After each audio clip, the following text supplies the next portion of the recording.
Hello मित्रों और मित्रानियों, तो आज का वीडियो काफी ज्यादा धमाकेदार होने वाला है क्योंकि इस वीडियो में हम कवर करने वाले हैं बोवई की रटागा वाली मूवी बोवई स्टोरी और बोवई बिंड्रा की सीरीज। और इसी वीडियो में तुम्हें बोवई का सारा इतिहास पता लगने वाला है कि पावर फ्यूजन क्या होता है एंड इसे यूज कैसे किया जाता है। तो हो सके तो शांति से बैठ जाओ एंड वीडियो का मजा लेते रहो क्योंकि वीडियो काफी ज्यादा इंटरेस्टिंग होने वाली है। कहानी की शुरुआत में हम देखते हैं कि बोवे और गोपाल एक मिशन पर आए हुए थे जहां उन्हें एक जायंट पेंगुइन से एगोबॉट नाम का पावर स्फीयर लेना था जिसे वो जायंट पेंगुइन अपना अंडा समझ रही थी। अब आगे हम देखते हैं कि बोवे उस पेंगुइन की पूंछ को उठाता है, एगोबॉट लेता है एंड दूसरा अंडा रख देता है एंड मिशन कंप्लीट। बल्ले बल्ले। लेकिन ऐसा हुआ नहीं था। मतलब गोपाल वहां से पेंगुइन का अंडा ले आता है एंड जब वो उससे पूछता है कि भाई तू ना ऐसा क्यों किया, तब वो बोलता है कि मैं तो उससे मस्त ऑमलेट बनाकर खाऊंगा। लेकिन उसका संतुलन बिगड़ जाता है एंड अंडा नीचे गिर जाता है एंड फूटने के बाद उस अंडे से एक बच्चा निकलता है जो कि चिल्ला चिल्लाकर अपने लोंडो को फंसा देता है एंड वो जायंट पेंगुइन उड़ जाती है एंड उनके पीछे पड़ जाती है और भागते हुए वो उससे पूछता है कि भाई तू ऐसा करता क्यों है, मतलब तुझे ऐसा करने में मिलता क्या है। तो वो बोलता है कि भाई जिस काम में मेहनत ना होना मुझे मजा नहीं आता, क्योंकि एक महान इंसान ने एक बार बोला था लेकिन वो उसकी बातों को मस्त इग्नोर करता है एंड अपने एलिमेंटल पावर का यूज करके वहां से भागने लगता है। लेकिन मुसीबत अभी टली नहीं थी क्योंकि अडूडू भी वहीं पर था, क्योंकि उसे इंतजार था एगोबॉट का एंड वो सोचता है कि भाई मेहनत इन्हें करने दो, हम तो एगोबॉट को वैसे ही उड़ा कर लेने वाले हैं। पर आगे हम देखते हैं कि अपने लोंडे उससे बच तो जाते हैं लेकिन वो पेंगुइन का बच्चा गोपाल को मरवा देता है। लेकिन दूसरी साइड में देखने को मिलता है अडूडू जो कि एगोबॉट को चुरा भी लेता है। लेकिन वो भाई वहां पर अकेला रह चुका था, इसलिए वो एना ओरिन को फोन करके बता देता है कि भाई यहाँ पर सिस्टम सब कुछ गड़बड़ हो चुका है एंड वो जाता है अडूडू के पीछे। लेकिन यहाँ पर हम देखने को मिलता है कि वो जायंट पेंगुइन गोपाल का ऑमलेट बनाने ही वाली थी, लेकिन सही टाइम पर वहां पर एना आ जाती है एंड इस साइड हमें देखने को मिलता है पापा जोला मतलब इंसाफ के रक्षक एंड वो अडूडू को वहीं पर रोक लेते हैं एंड सभी के सभी अकेले अडूडू पर टूट पड़ते हैं एंड लास्ट में अपना थंडरस्टॉर्म उससे दूर फेंक देता है। अब यहाँ पर हमें देखने को मिलता है इन दोनों का मिलन। सूरज कब दूर गगन से चंदा लेकिन अडूडू इसे बर्बाद कर देता है। फिर आगे हमें देखने को मिलता है कि अपने लोंडे अपने शिप पर मस्त बैठ जाते हैं, लेकिन अडूडू की पिटती हालत को देखकर बोवे को थोड़ी दया आ जाती है एंड वो उससे बचा देता है। तो ये पिछले वाला पार्ट मूवी के ऊपर का हिस्सा था क्योंकि असली मूवी तो अब से शुरू होने वाली है, जहाँ पर हम देखते हैं कुछ गैलेक्टिक गुंडों को जो कि एक जगह पर माइनिंग करने के लिए आए थे।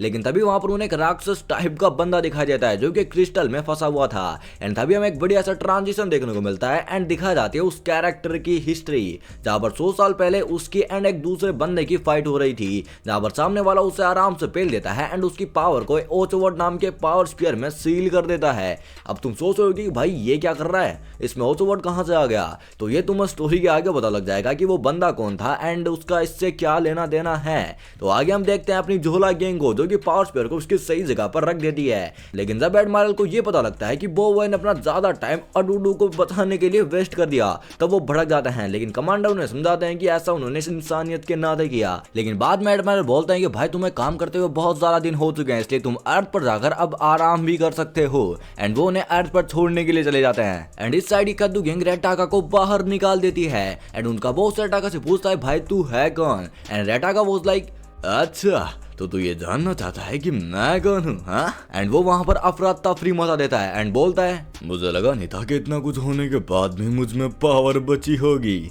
लेकिन बची है तो मैं तुम्हें बताता हूँ मैं कौन हूँ।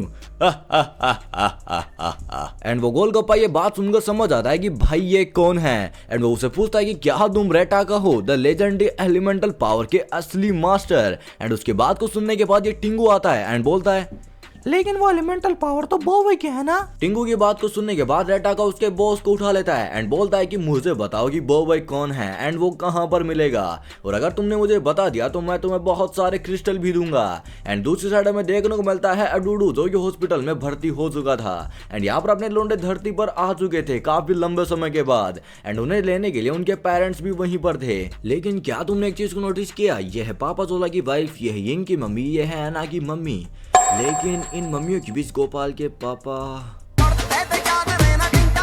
इसके बाद एंट्री होती है पापा जोला की बच्ची की, जिसका नाम होता है पापी जोला, जो कि बिल्कुल उन्हीं की तरह होती है। एंड रात में फैंक बोवे के साथ ही रुकता है, जहाँ पर गोपाल भी आ चुका था। और इस साइड हम देखते हैं कि इंसाफ के रक्षक घर पर मस्त फेंक रहे थे। एंड इसी बीच उनकी बच्ची उनसे पूछती है कि क्या आप मुझे पावर स्पीयर दिखा सकते हो। एंड पापा जोला बोलता है क्यों नहीं, मैं तुम्हें सुबह ही दिखा दूंगा। लेकिन उनसे पहले वहां पर अडूडू पहुंच जाता है। एंड उसने एक सूट पहना था जिसको कंट्रोल प्रोब कर रहा था। एंड उसके पास एकदम पूरा का पूरा प्लान था एगोबॉट को चुराने का। लेकिन जैसे वो एगोबॉट के पास पहुंचता है तभी वहां पर पापा जोला एंड उनकी बच्ची आ जाती है। एंड वो एगोबॉट को लेकर कहीं पर भाग निकलते हैं। एंड यहाँ पर हम देखते हैं कि अडूडू का वो सूट काफी ज्यादा पावरफुल था एंड उसे कंट्रोल प्रोब कर रहा था, इसलिए वो डेंजरस तरीके से काम कर रहा था। लेकिन पापा जोला की पुत्री एगोबॉट के अंदर चली जाती है एंड उसे कंट्रोल भी करने लगती है और अडूडू और प्रोब को भगा भगा कर पेलती है। एंड इसी टाइम पर अपनी झोला गैंग भी वहां पर आ चुकी थी, इसलिए वो कुछ कर भी नहीं सकता था। लेकिन तभी उन्हें खबर मिलती है कि इमरजेंसी मैसेज की, जो कि कमांडर ने उनके लिए भेजा था, जिसमें वो उन्हें बताता है कि टेपोस बेस पर हमला हो चुका है, इसलिए तुम सभी के सभी प्लेनेट क्वामबाग पर चले जाओ। एंड जैसे वो बोलते हैं तभी उनका मैसेज अचानक ही कट हो जाता है। लेकिन बोवे उससे बोलता है कि हमें टेपोस में जाकर सभी को बचाना चाहिए। लेकिन फैंग उसके खिलाफ था, क्योंकि उसका मानना था कि भाई कमांडर हमें जो भी बोला है वो कुछ सोच समझ कर ही बोला होगा। लेकिन कोई भी फैंग की बात को नहीं मानता। लेकिन जैसे वो ओचोवर्ड के पोर्टल की मदद से टेपोस बेस पर पहुंचते हैं तभी उन्हें वहां पर सब कुछ तबाह हुआ मिलता है। एंड डेटा का कमांडर की गुद्दी तोड़ने वाला था, लेकिन सभी वहां पर आ चुके थे। एंड वहां पर वो देखते हैं कि सभी का हाल बेहाल हो चुका है। लेकिन इसी बीच पापा जोला की बच्ची भी वहां पर आ चुकी थी और वह बोवे रेटाका से पूछता है कि भाई तू है कौन एंड तुझे हमसे क्या चाहिए।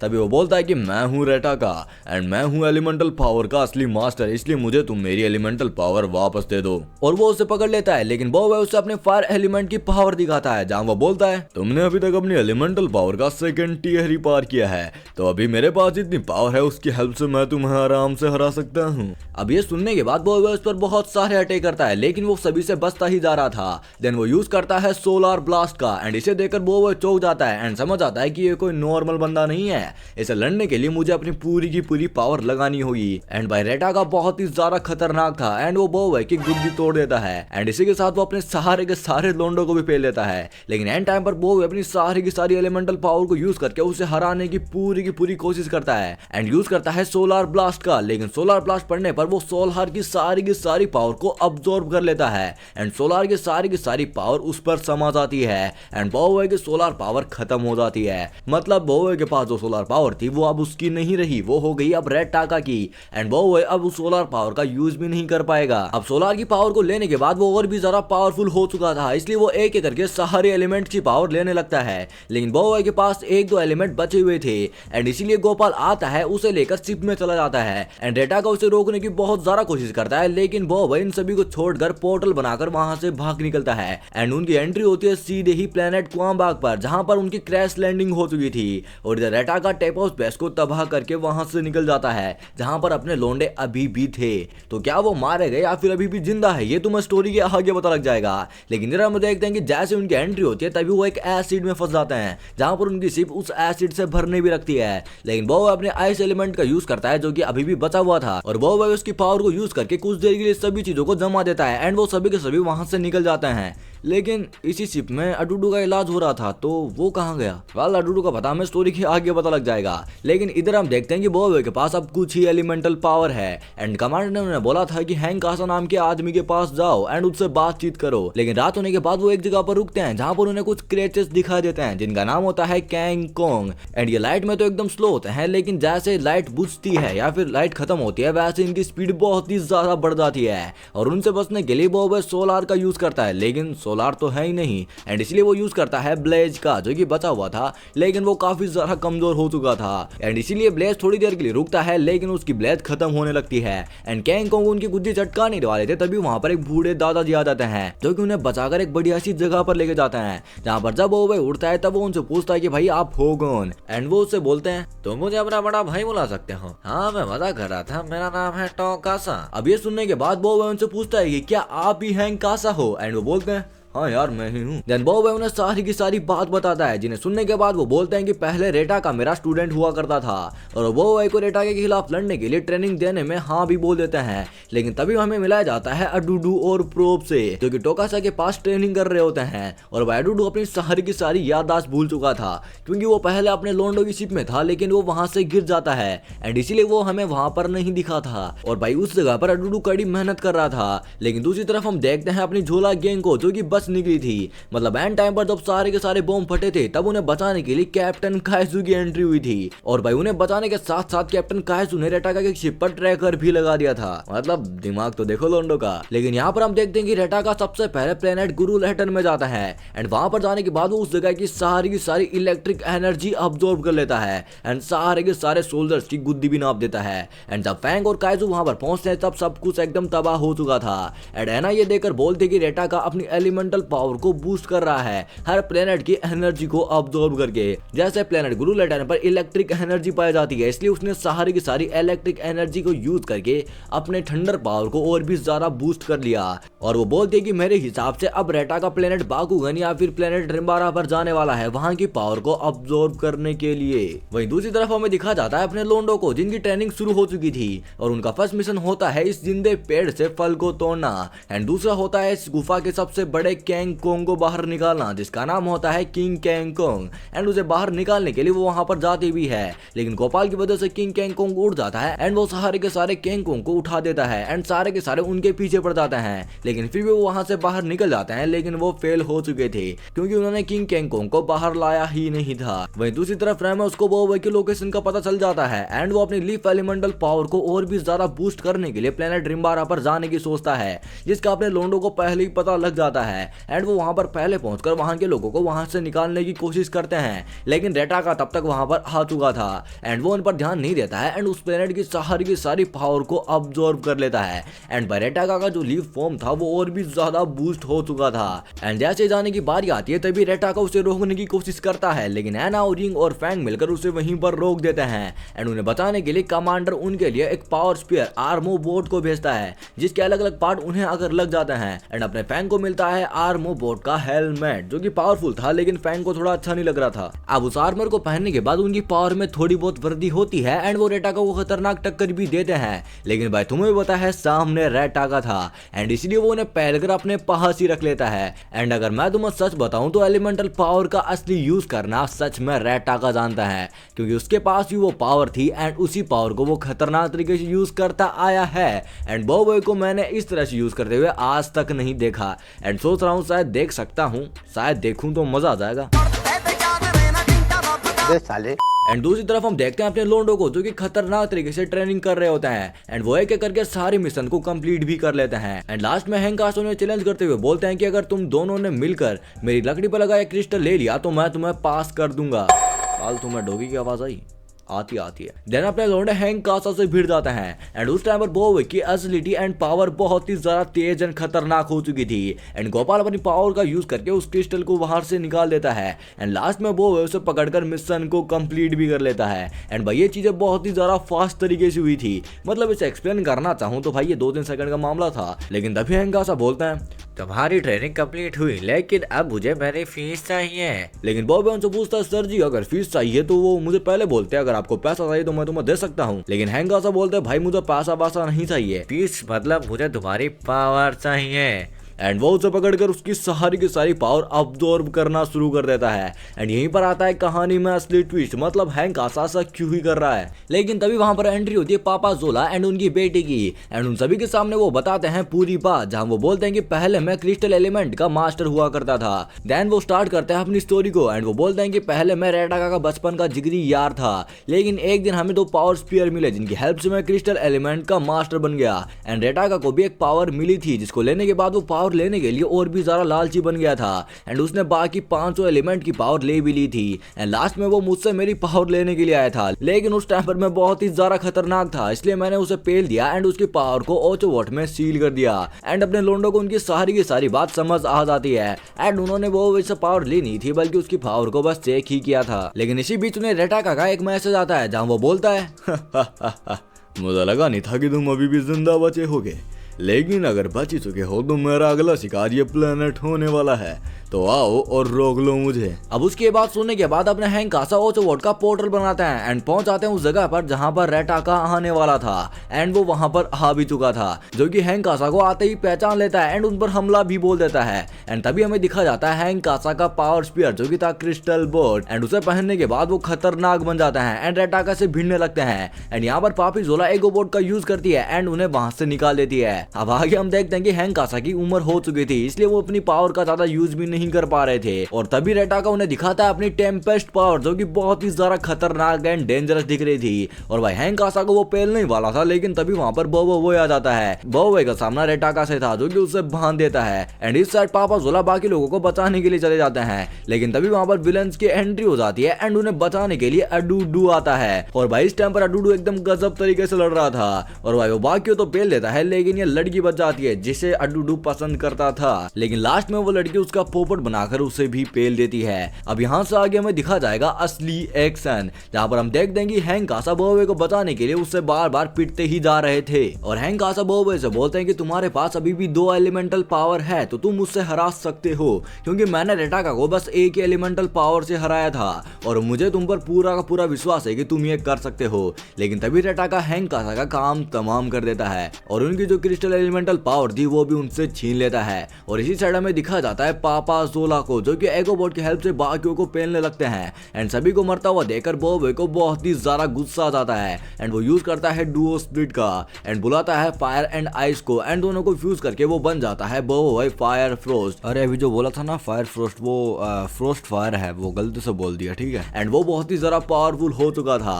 क्योंकि उसने हैंक कासा की ट्रेनिंग जो की थी। और इधर हम देखते हैं कि हैंक कासा अभी भी जिंदा है एंड वो ओचोवोट का पावर ऑब्जर्विंग मोड ऑन कर देता है एंड बोबोवे को दे देते हैं। एंड एंड टाइम पर बोबोवे उसकी क्रिस्टल एलिमेंटल पावर को उससे छीन लेता है एंड ऐसा करने के बाद रेटाका को बहुत ही ज्यादा गुस्सा आ जाता है। लेकिन दूसरी साइड हम देखते हैं कि पापा जोला सभी विलन्स को पेल लेते हैं एंड अपने दोस्तों को आजाद भी करा देते हैं। और भाई अभी भी रेटाका के पास 5 एलिमेंटल पावर्स थी, लेकिन अपनी झोला गैंग अब आजाद हो चुकी थी एंड भाई सभी अपनी फुल पोटेंशियल पावर का यूज करते हैं एंड रेटाका को गंदी तरीके से पेलते हैं। एंड रेटाका अपनी गंदी हरकतें अपनाता है डैम को तोड़ने की, लेकिन वो भी फॉर्म में था एंड वो यूज करता है आइस एंड अर्थ को एंड उन दोनों को फ्यूज करने के बाद बन जाता है वो ग्लेशियर। एंड भाई उसकी हेल्प से वो सभी के सभी चीजों को जमा देता है एंड भाई इसी तरह रेटाका से वो सारी की सारी एलिमेंटल पावर एक एक करके ले लेता है। एंड भाई लास्ट में वो सुपरा में फ्यूज हो जाता है एंड रेटाका का काम तमाम कर देता है। एंड भाई इस टाइम पर मुझे लगा कि भाई रेटाका उससे फिर से वो उसकी सोलर पावर ले लेगा, लेकिन ऐसा नहीं हुआ क्योंकि सामने बहुत ही ज्यादा खतरनाक चीज थी। एंड लास्ट में हम देखते हैं कि अपने लोंडे सब कुछ ठीक करके सारे प्लेनेट को उनकी एनर्जी देकर प्लेनेट रिम्बारा पर आ जाते हैं, जहां पर उनके सारे के सारे प्लेनेट आ जाते हैं एंड उनसे मिलने लगते हैं। एंड भाई इसी तरह ये मूवी खत्म भी हो जाती है। इसके बाद शुरू होती है सीजन 2 की सीरीज, जिसे नाम दिया गया है बोबोवे स्टोरी। एंड अगर तुम बोबोवे विंटर या फिर इसके आगे वाली सीरीज देखना चाहते हो तो तुम्हारे लिए बोबोवे स्टोरी बहुत ही ज्यादा इंपॉर्टेंट होने वाली है, क्योंकि इसी सीरीज में तुम्हें पता लगने वाला है कि पावर फ्यूजन क्या होता है एंड बोबोवे की 3rd लेवल एलिमेंटल पावर क्या है। तो कहानी की शुरुआत में हमें दिखा जाता है अपने लोंडो को, जो कि अपनी क्लास में मजे से खाना खा रहे थे, जहां पर उन्हें दिखते हैं इंसाफ के रक्षक पापा जोला, जो कि मस्त अपना ज्ञान फैल रहे होते हैं। लेकिन क्या तुमने एक चीज को नोटिस किया, बोबोवे गैलेक्सी के मुकाबले इसकी क्वालिटी एंड एनिमेशन थोड़ा ज्यादा बढ़िया है, क्योंकि इसे देखकर एकदम आंख सी खुल गई एंड इसे देखकर एक ही शेर याद आता है जो हम गूगल से पूछेंगे, कोई हंसेगा नहीं, ठीक है, जरा गौर फरमाइएगा। खुली जो आंख मेरी, सामना कजा से हुआ कजा उजाला रास नहीं आया जब आंख खुली। हाँ, तो कहानी के आगे हम देखते हैं कि अडूडू, जो कि टोकासा या फिर हैंक कासा से मिलता है। अब तुम सोच रहे होगे कि ये हैंक कासा है फिर टोकासा है कौन, तो भाई ये बोबोवे गैलेक्सी एक मूवी थी, उसमें दिखाए गए थे, जो कि क्रिस्टल एलिमेंट के मास्टर है, जो कि लड़ने में माहिर है। एंड मैं तुम्हें जानकारी के लिए बता दूं कि हर एक एलिमेंट का अलग अलग मास्टर होता है, जिनमें से ये बंदा क्रिस्टल एलिमेंट का मास्टर है और उसकी मौजूदगी में अडूडू ओचोवोट को नहीं चुरा सकता एंड इसलिए वो उससे अच्छे रिलेशन बनाता है, मतलब रिश्ते नाते। एंड उससे अपना गिटार भी देता है और बोलता है कि भाई इसके लिए मैंने बहुत सारे पैसे उड़ाए हैं, तो जाओ मजे करो, जिंदगी जियो। एंड भाई अपने दद्दू वहां से निकल जाते हैं। देन वहां पर एंट्री होती है अपने लोंडो की, जो कि स्कूल से मजदूरी करके आई थी एंड तभी उन्हें एक मिशन के लिए भेज दिया जाता है, जहां पर वो दादूलाल के कैफे से ही गायब हो जाता है एंड पहुंच जाते हैं अपने नए टेपोप्स बेस पर। एंड वहां पर उनकी बात होती है कमांडर किकी को एडमायरल से, जो कि एकदम बढ़िया दिख रहे थे, मतलब एडमायरल थोड़ा बच्चा सा दिखने लगा है। देन वो उन्हें उनकी पावर वोचेस को अपग्रेड करके देते हैं एंड बोलते हैं कि बोबोवे अब तुम अपनी 3rd लेवल एलिमेंटल पावर को भी अनलॉक कर सकते हो। एंड वो बोलते हैं कि जब तुम 5 अपनी पावर का यूज करके इनमें एकदम मास्टर से हो जाओ, तब तुम्हें सेक्टर B801Y में पावर स्फीयर प्रोटेक्टर का मिशन मिलेगा एंड तब तक के लिए तुम मजे करो, अपनी पावर को अनलॉक करो एंड ट्रेनिंग करते जाओ। लेकिन तभी खतरे की घंटी बजाती है एंड वो देखते हैं कि अडुडू ओचोवर्ड को चुरा रहा है, क्योंकि वहां पर अपने मास्टर तो थे ही नहीं, लेकिन वो ज्यादा दूर नहीं थे, इसलिए वो वहां पर पहुंच जाते हैं। एंड वो शुरुआत करता है अपने वो ब्लेड से, लेकिन तभी अडुडू अपना लकड़ा, हाँ लकड़ा ही तो है, हाँ तुम इससे स्टिक भी बोल सकते हो, एंड अपना अडुडू बन जाता है मंकी किंग। एंड वो के अटैक को डोज करता करता उसे जबरदस्त फटका भी मारता है एंड बोलता है कि भाई तू नहीं अपनी पावर को अपग्रेड नहीं किया, बल्कि मैंने भी ट्रेनिंग की है, वो भी टोकासा से। एंड तुम्हें पता है कि टोकासा कितना खतरनाक बंदा है। एंड इसी बीच अपने सारे लोंडे भिड़ जाते हैं एंड चारों तरफ बमबारी हो जाती है एंड वो अपना संतुलन खो भी चुका था,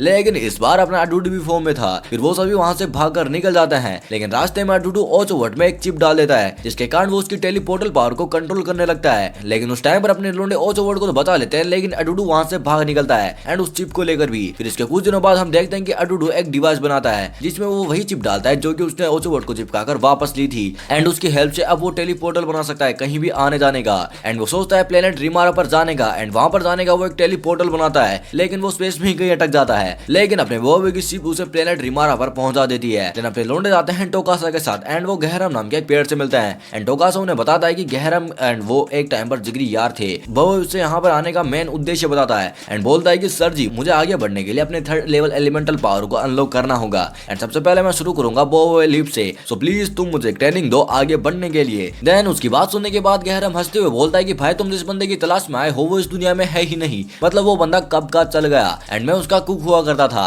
एंड शायद मैं तुम्हें बता सकता हूँ कि तुम अपनी पावर को कैसे अनलॉक कर सकते हो, लेकिन मैं ये तुम्हें तभी बताऊंगा जब तुम मुझे 4 चीजें ला कर दोगे। इनमें से पहला ये नमक का क्रिस्टल, दूसरा है ये जड़ी बूटी, तीसरी है ये नारियल एंड लास्ट चीज है ब्लू फ्लेम फ्लावर। देन अपने लोंडे जाते हैं उसे लाने के लिए, लेकिन रास्ते में उन्हें एक बंदा मिलता है जो कि अपना नाम बताता है क्वाली, और बोलता है कि भाई मुझे मास्टर गैरम ने तुम्हारी हेल्प करने के लिए भेजा है। एंड वहीं पर ये दोनों कद्दू एक दूसरे के जिगरी यार बन जाते हैं एंड क्वाली उनकी हेल्प भी करता है उन सारी चीजों को लाने में। लेकिन जब उस कोकोनट ट्री के पास पहुंचते हैं तभी वहां पर अडुडू आ जाता है एंड अडुडू की वहां पर होती है फाइट एंड अडुडू को पेलने के बाद वहां पर एंट्री होती है फेंग की। एंड फेंग बोलता है कि भाई क्वाली ने हमारे साथ विश्वासघात किया है, मतलब भाई ये बंदा हमारे साथ नहीं है बल्कि हमारे साथ ये गेम खेल रहा है। देन क्वाली वहां पर कुछ बम सा फोड़ता है एंड वहां से भाग निकलता है एंड अपने लोंडो को पता लग जाता है कि भाई भरोसा किसी पर ऐसा नहीं किया जाता। देन अपने लोंडे जाते हैं मास्टर गहरम के पास, लेकिन वहां पर उसे वही क्वाली मिलता है। देन गोपाल मास्टर गहरम को बोलता है कि ये साला चोर है जिसने हमारे सारे की सारी चीजों को चुरा लिया, लेकिन मास्टर गहरम उनकी बात पर यकीन नहीं करते एंड बोलते हैं कि ऐसे ही किसी की बात पर विश्वास नहीं किया जाता, मतलब तुम तो एक नंबर के बेवकूफ निकले।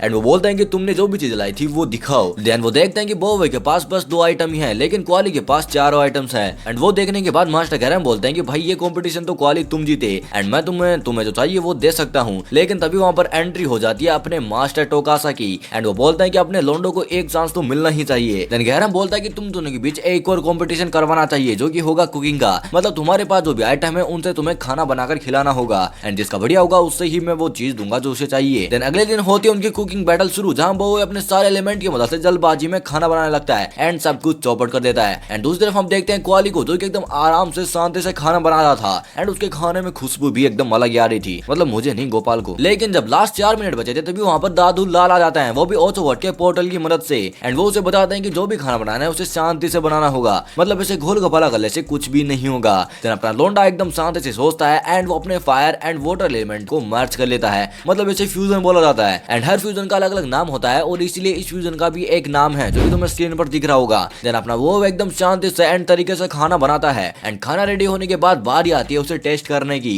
एंड भाई अपने मास्टर गहरा बोलते हैं कि तुम दोनों का खाना तो एकदम बेस्ट है। देन वो उनके खानों को एक दूसरे के साथ मिला देते हैं फिर सकते हैं एंड बोलता है कि ये खाना मैंने आज तक कभी नहीं खाया, मतलब ये जो खाना है ये मेरे लिए एकदम बेस्ट है एंड इसीलिए वो बोलते हैं कि तुम्हारे बीच ये मैच टाई हुआ। एंड इसी के साथ वो अपने क्वाली को देते हैं रेसिपी बुक जो कि उसे चाहिए थी एंड अपने बोवे को देते हैं एक बीज एंड बोलते हैं कि इस बीज के उगने के बाद तुम अपनी लीफ पावर के थर्ड एलिमेंट को अनलॉक कर पाओगे। देन बोवे और क्वाली हाथ मिला लेते हैं एंड क्वाली उनसे माफी भी मांग लेता है क्योंकि क्वाली अब टेपोप्स बेस का ऑफिशियल शेफ बन चुका है। अब यहाँ से अपने बेस में जाने के बाद बोवे बोलता है कि मास्टर गैरम ने मुझे बोला था कि इस पेड़ को उगने में लगभग 1000 साल से भी ज्यादा टाइम लग सकता है, लेकिन मेरे पास इतना टाइम नहीं है। देन वो जाते हैं डेटा बोर्ड के पास जो कि उन्हें टकर बताता है कि प्लेंटा बोर्ड नाम का एक पावर स्पेयर एग्जिस्ट करता तो है जो कि शायद तुम्हारे इस बीज को पौधा बनने में काफी ज्यादा मदद करेगा एंड वो उन्हें बताता है कि ये पावर स्पेयर तुम्हें प्लेनेट कैटरैक्स पर मिलने वाला है एंड अपने लोंडे वहां पर पहुंच जाते हैं एंड अडुडू भी वहीं पर था एंड लैंड करते समय उन्हें पता लगता है कि यहाँ पर अजीबो गरीब प्लेंटा सोर्स रहा करते हैं। हाँ, प्लेंटा सोर्स नाम उन्हें गोपाल ने दिया था, मतलब वहां पर रहने वाले कुछ अजीबो गरीब क्रिएचर जो कि थोड़े थोड़े डायनासोर जैसे दिखते हैं एंड उधरते ही वो उनके पीछे पड़ जाते हैं। अब वो उनसे बचने के लिए ट्रांसफॉर्म हो जाता है, लेकिन वो फाइट करते करते एक दूसरे से बिछड़ जाते हैं एंड वो थंडरस्टॉर्म एना और यिंग को ये पेड़ पकड़ लेता है एंड रात होने के बाद ये सारे के सारे प्लेंटासोर्स जमीन में घुस जाते हैं एंड वहां पर एंट्री होती है कुछ आदिवासियों की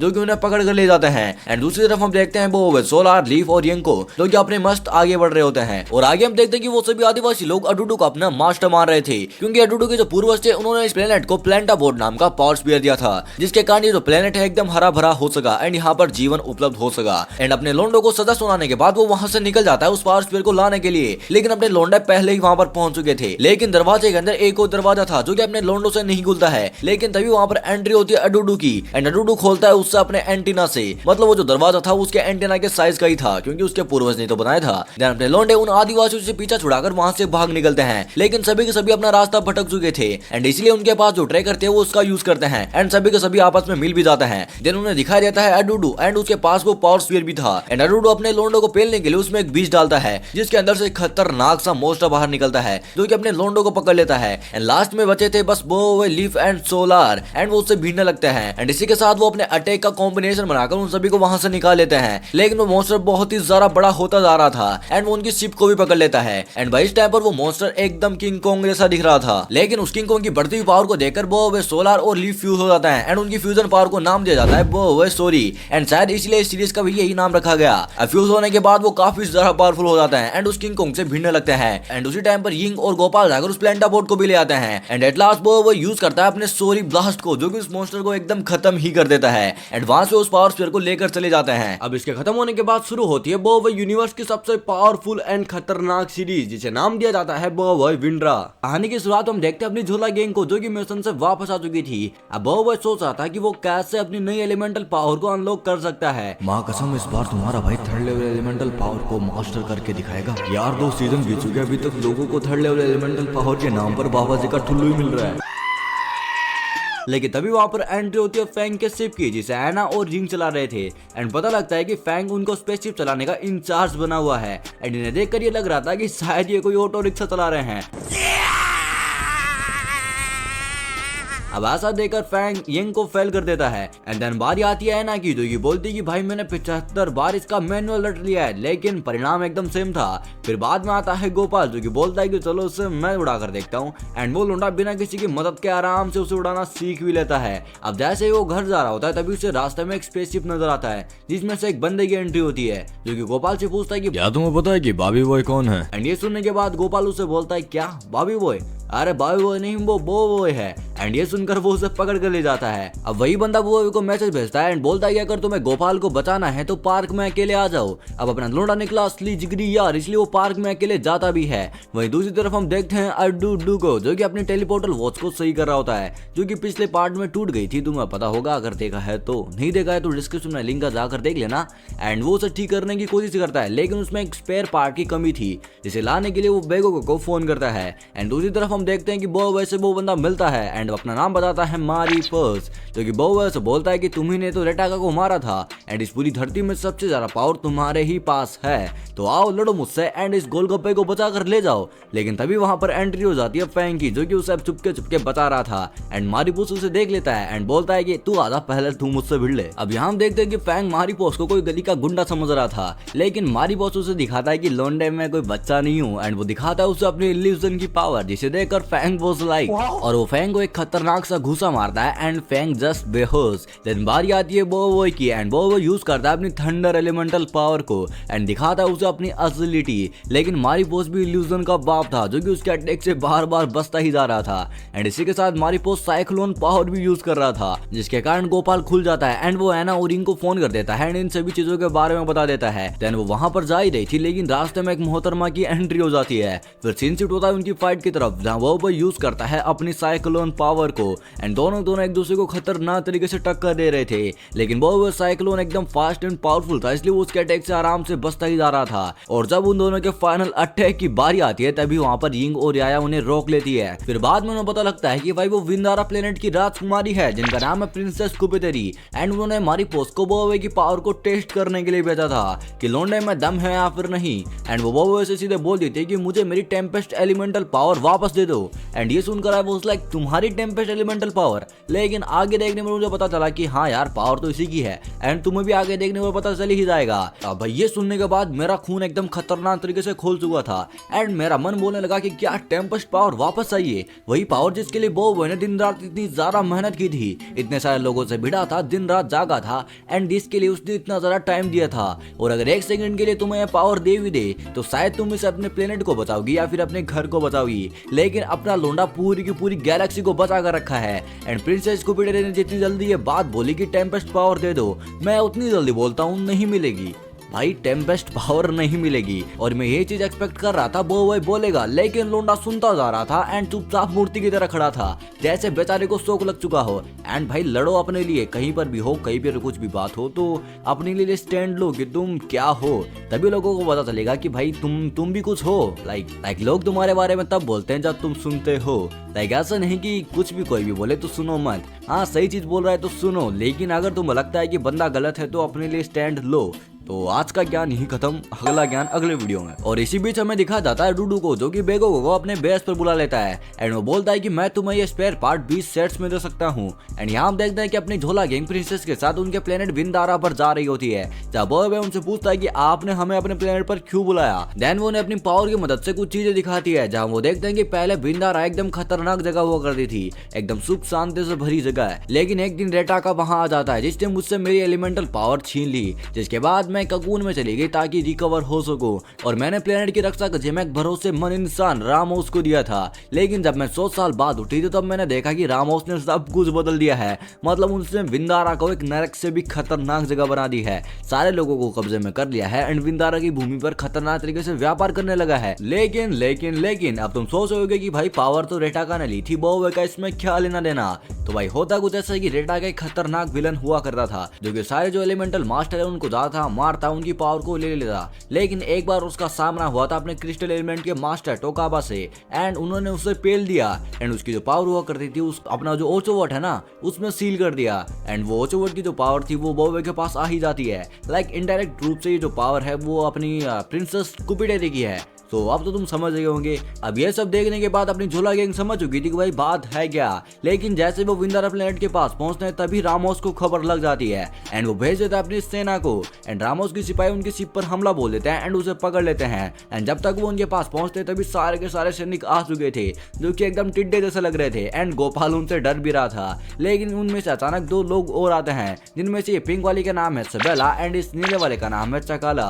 और आगे हम देखते हैं कि वहां पर उन सभी का खतरनाक तरीके से पंगा हो जाता है, एंड अपने लोंडे उन्हें भगा भगा कर मारते हैं, एंड उस छेद को भी बंद कर देते हैं। लेकिन सबाला एकदम नॉर्मल नहीं थी, क्योंकि वो बहुत ही ज्यादा खतरनाक एंड फास्ट थी, एंड सगाला खतरनाक तरीके से चिल्ला सकता था, जहां पर सबाला यंग और येना को पेल देती है। अब सभी को हारता हुआ देखकर वो थंडरस्टॉर्म और वो सोलार फ्यूज हो जाते हैं, एंड बन जाते हैं वो सुपरा, एंड वो सुपरा एक्सट्रीम फास्ट था, जिसके बाद वो यूज करता है सुपरा बीम को एंड सभी को हरा देता है। लेकिन ये अपनी सोच पर ही सीमित था, मतलब अभी भी सबेला चकाला और उनकी सेना का कुछ लोग जिंदे थे।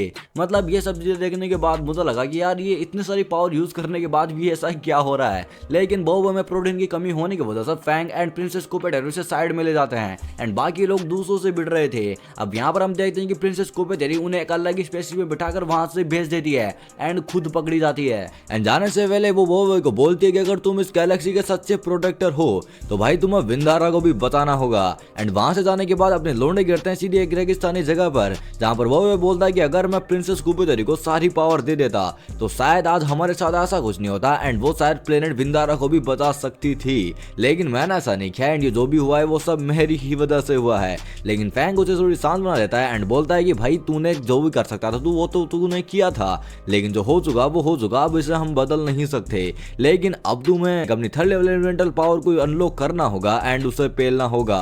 एंड तभी हम देखते हैं कि वहां पर एक खतरनाक सा तूफान आ जाता है जिसमें वो फिक जाते हैं। और आगे हम देखते हैं कि वो लोग प्रिंसेस स्कूपीडो को वहां से ले जा चुके थे, एंड बाकी लोग जो बचे थे वो कहीं पर अटक चुके थे, एंड उनके अटकने का कारण था एना और रिंग, मतलब उन्होंने उस शिप को उड़ाया एंड कहीं पर फंसा दिया।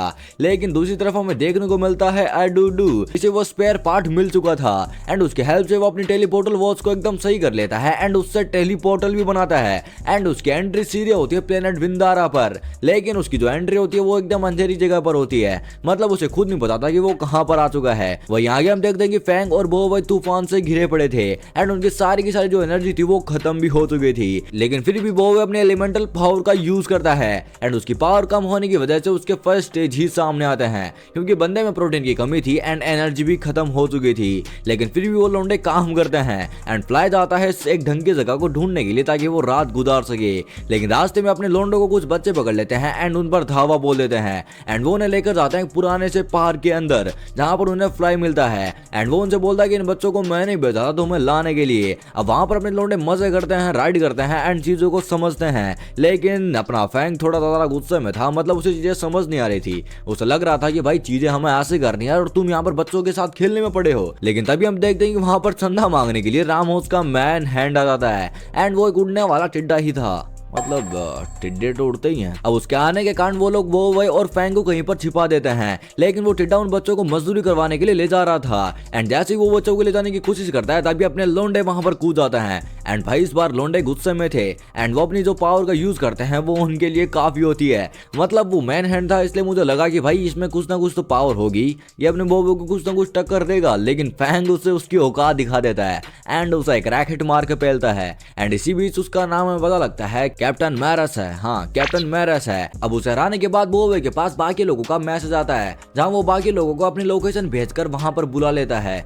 वहीं दूसरी तरफ हमें दिखा जाता है प्रिंसेस एंड रामोस का दृश्य जहां पर रामोस प्रिंसेस की पावर को ऑब्जर्व करने में लगा था एंड हम देखते हैं कि एडुडू अभी भी उस अंधेरी जगह पर फंसा हुआ है। लेकिन अपनी झुला गैंग इधर प्लान बना रही थी जहां वो देखते हैं कि प्रिंसेस को रामोस कैपिटरी कैसल में लेकर गया है जहां पर वो हाई सिक्योरिटी के अंदर कैद है। अब उनकी कुपिटरी पेरिस में जाने की बात को सुनकर वहां के दादाजी उनके पास आते हैं एंड उन्हें एक चाबी भी देते हैं एंड बोलते हैं कि तुम इनकी मदद से आर्मोरी डोर खोल सकते हो एंड भाई उस डोर में जो सामान मिलने वाला है वो काफी ज्यादा फायदेमंद होने वाला है। वो कैसे ये तुम्हें स्टोरी के आगे पता लग जाएगा। देन वो वहां से निकल जाता है प्रिंसेस को बचाने के लिए एंड उनके पास होती है अपने टिड्डे की शिप जिसकी मदद से वो आसानी से अंदर घुस जाते हैं जहां वो प्लान बनाते हैं कि बॉय और मारिपोस जाएगा प्रिंसेस को बचाने के लिए और गोपाल और फैंग जाएगा आर्मोरी लाने के लिए एंड एना और रिंग ध्यान रखेंगे अपने स्पेसशिप का, लाइक उसमें छेड़खानी तो बिल्कुल भी नहीं करेगी क्योंकि सब कुछ खेल इनके द्वारा ही होता है। अब वहां से निकलने के बाद फैंग अपनी शेडो लिजार्ड की हेल्प से आगे बढ़ने लगता है और बॉय और मारिपोस सभी को पेलकर आगे बढ़ रहे थे।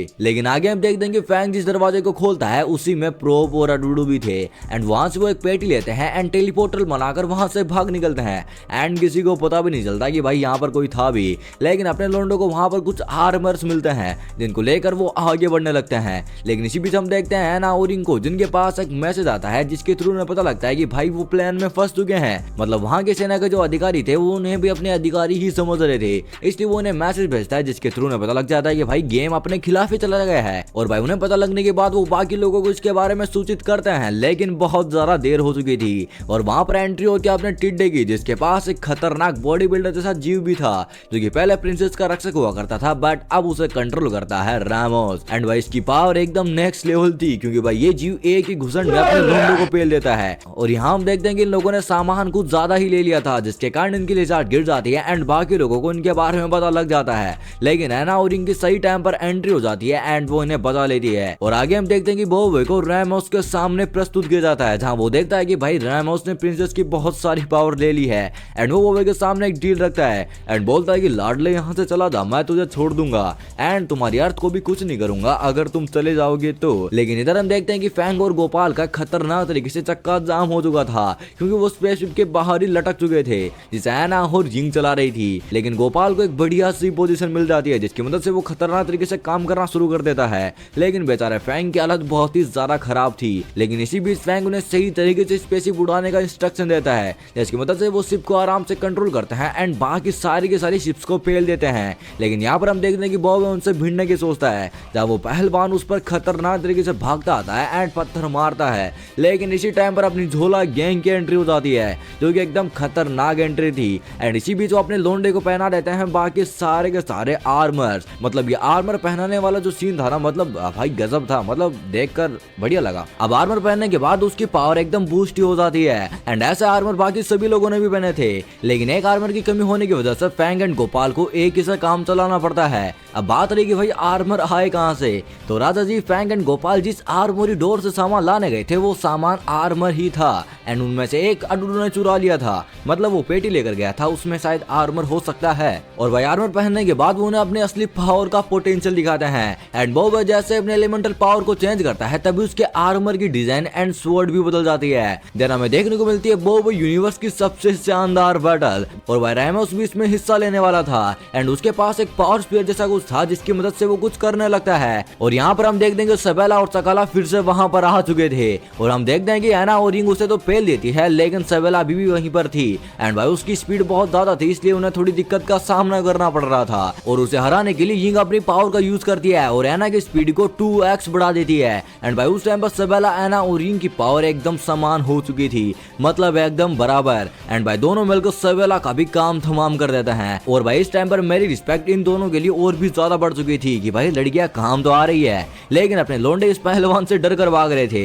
लेकिन वो वहां पर एक प्लान बनाता है जिसकी हेल्प से वो उस पहलवान को भी हरा देते हैं। और लास्ट में बचा था सिर्फ और सिर्फ रैमोस, जो कि वहां से गायब था। एंड उसकी गैर मौजूदगी में अपने लोंडे प्रिंसेस को वहां से निकाल देते हैं। लेकिन हम देखते हैं कि वहां पर एक मकड़ी जैसी चीज आ चुकी थी, जो कि कोई और नहीं था बल्कि था रैमोस, जो कि बोलता है कि अब इस पूरे के पूरे प्लेनेट में मुझसे ताकतवर कोई भी नहीं है। और भाई वो सभी को पकड़ लेता है, लेकिन बोबे के पास एक मौका था उसे हराने का। एंड भाई वो सोचता है कि अगर इसे हार गए तो कुछ भी नहीं हो सकता, एंड अगर दुक्के से जीत भी गए तो भाई बल्ले बल्ले। लेकिन भाई तभी हम देखते हैं कि इतने घुसन खाने के बाद ये पहलवान ठीक हो जाता है एंड प्रिंसेस को बचाने के लिए खुद को मार देता है। और आगे हमें देखने को मिलता है कि रैमोस उसकी पावर को अब्सॉर्ब कर रहा था। फिर हमें देखने को मिलती है बोबे की एलिमेंटल पावर, मतलब भाई वो बंदा अपनी असली एलिमेंटल पावर दिखाता है एंड अपने सहारे के सारे अवतार को बाहर ले आता है। तभी हम देखते हैं कि सारे के सारे अवतार उसे पकड़ लेते हैं एंड अपनी पावर का असली पोटेंशियल दिखाते हैं। एंड तभी एंट्री होती है सोलार की, जो कि अपने सोलार ब्लास्ट का यूज करने ही वाला था। लेकिन रैमोस को पता चल गया था कि अगर इसका सोलार ब्लास्ट खा लिया तो मैं कहीं का नहीं बचूंगा, इसलिए वो भी अपनी पावर दिखाता है एंड सभी को इधर उधर फेंका देता है। और भाई रैमोस की पावर की वजह से अपने बोबे सोलार का अटैक मिस हो जाता है। जिसके बाद हम देखते हैं कि बोबे के सारे अवतार वापस जा चुके थे। लेकिन तभी एंट्री होती है प्रिंसेस कुबेतेरी की, जो कि बोबे को पावर यूज करने के लिए तूफान में धक्का दे देती है। और भाई वो उससे टेलीपैथिक पावर से बात करती है एंड बोलती है कि तुम्हारी पावर तुम्हारे अंदर है, अगर तुम्हें अपनी एलिमेंटल पावर या फिर टेम्पेस्ट पावर को जगाना है तो तुम्हें खुद से लड़ना होगा। और भाई तभी हम देखते हैं रोशनी के खतरनाक सी चमक, जिसमें और कोई नहीं था बल्कि था बबा बॉय अपनी टेम्पेस्ट पावर के साथ। एंड भाई उस टाइम पर उसकी ability and agility and power next level हो चुकी थी। और भाई इस टाइम पर हम बोल सकते हैं कि अब उस पूरे के पूरे प्लेनेट पर सबसे ज्यादा पावरफुल अपना बॉय है। और भाई वहां पर अपना बॉय रैमोस का काम तमाम कर देता है। लेकिन कुछ ज्यादा ही पावर होने की वजह से बॉय का खुद पर कंट्रोल नहीं रह पाता, मतलब पावर उस पर हावी हो जाती है एंड वो चीजों को तहस नहस करना शुरू कर देता है। लेकिन उसे शांत करने के लिए प्रिंसेस अपनी पावर का यूज करती है एंड उसे बताती है कि तुम्हारी पावर तुम्हारे पास ही है, तुम इन पर कंट्रोल करना सीखो। लेकिन अपना लौंडा ये कर नहीं पा रहा था, बट प्रिंसेस की मेहरबानी की मदद से वो ये कर लेता है। एंड इसी के साथ अपना विंदारा फिर से आजाद हो जाता है। और लास्ट में हम देखते हैं कि बॉय प्रिंसेस से बोलता है कि अब आप उससे अपनी पावर ले सकती हो, लेकिन प्रिंसेस उसे मना कर देती है एंड बोलती है कि अब ये पावर्स तुम्हारी है, क्योंकि इस गैलेक्सी का सेवियर और कोई नहीं बल्कि तुम हो। तो जाओ अपनी पावर को मास्टर करो एंड इस गैलेक्सी को बचाओ। तो इसी के साथ हो जाती है अपनी विंदारा की स्टोरी खत्म। तो भाई और बहनों, अगर तुमने इस वीडियो को यहाँ तक देख लिया है तो तुम्हें वीडियो डेफिनेटली पसंद आ गई होगी। एंड पसंद आई तो लाइक कर देना, सब्सक्राइब कर सकते हो तो वो भी कर देना। एंड कमेंट्स में तुम बता देना कि नेक्स्ट वीडियो तुम्हें किस टॉपिक पर चाहिए। तब तक के लिए बंखर।